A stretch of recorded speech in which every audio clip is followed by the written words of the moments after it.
Hey guys, welcome back to Real Geek. And this week, I'm gonna be reviewing Spider-Man Into the Spider-Verse.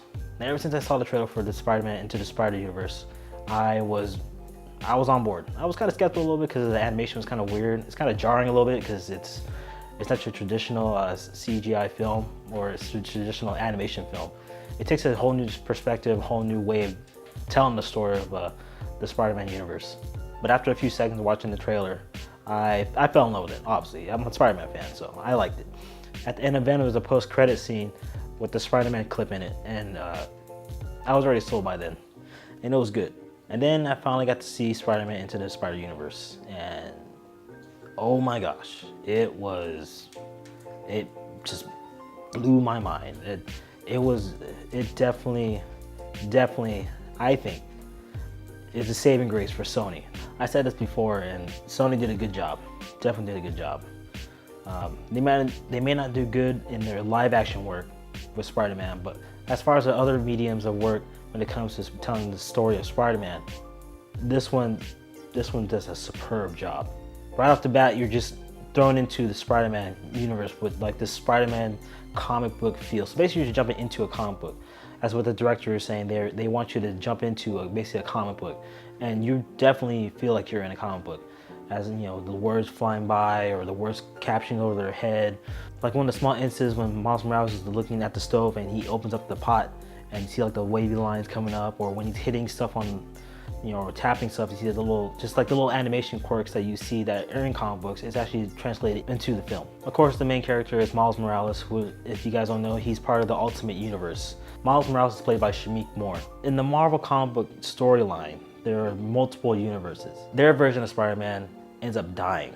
And of course, Miles Morales witnesses his death. He becomes the new Spider-Man after being bit by a radioactive spider. And so Miles Morales takes up the mantle as Spider-Man in this universe. On top of Miles Morales being, sticking to walls and web slinging and superhuman strength and agility, he also has invisibility, and he has what's called a venom strike. It's kind of like an electricity strike to his enemies. But being this is a multiverse movie and there's multiple Spider-Mans, we also get another Spider-Man from another universe, which is, you say a past his prime Spider-Man, but still Spider-Man at least.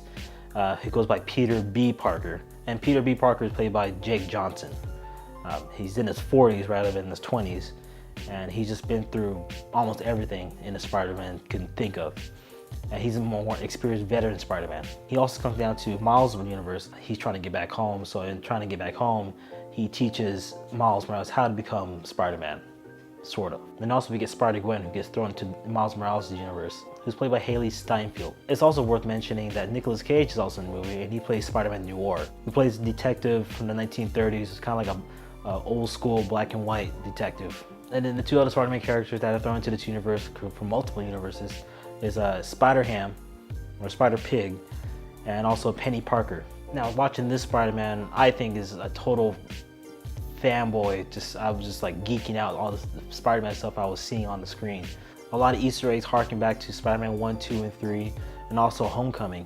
And there's a lot of Spider-Man stuff in here that you can see, just small hints here and there.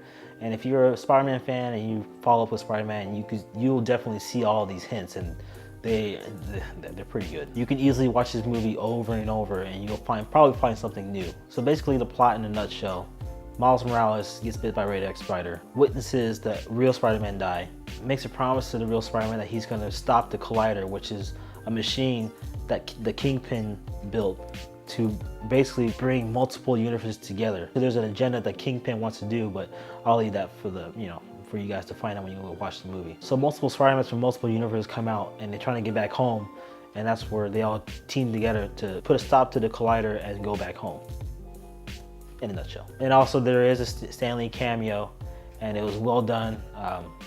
It was good. I liked it. It definitely, I wish Stan Lee could have saw this. If he hasn't already, but I wish that he could have saw his cameo, because he did a good job. It brought a smile to my face when I saw Stan Lee on the screen. I can't say how many times, but I had so much fun watching this movie. That there were so many things I was watching, and it just made me laugh. And there was so much things that just caught my eye, and it was good. I mean, if you're a definite Marvel fan, or if you're definitely a Spider-Man fan, you will absolutely love this movie. I can see why Rotten Tomatoes gives it a 100% rating, and it definitely lives up to its 100% rating. I wouldn't be surprised if it gets a 100% rating just throughout its whole time in the theaters. The only drawbacks I can see to this movie, and it's very minor, very small, is that the animation is a bit jarring. Like I said before, it's kind of, it's not used to seeing a film being so choppy like that, but I could see why they were doing that, going for a different look and feel and giving that comic book feel to it. But the animation is a little bit jarring, but after about maybe 10 minutes, you get used to it and you'll just forget about it, and then you'll start having fun watching the movie. Probably another bad thing, maybe make it a little bit longer. I know it's almost a 2-hour runtime, but it could, I just wish it was a little bit longer, which is kind of hard to do for any kind of animation film to run more than 2 hours. But man, this is making me want to just see more.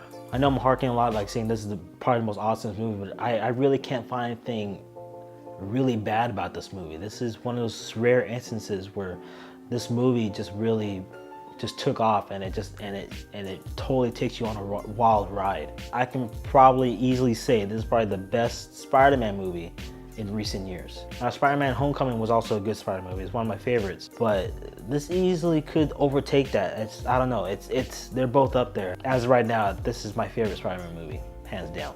In conclusion, go see this movie. I mean, if you're a Spider-Man fan, go see this movie. If you like animation, if you like just anything Marvel, you're going to like this movie. So this is gonna be a first time.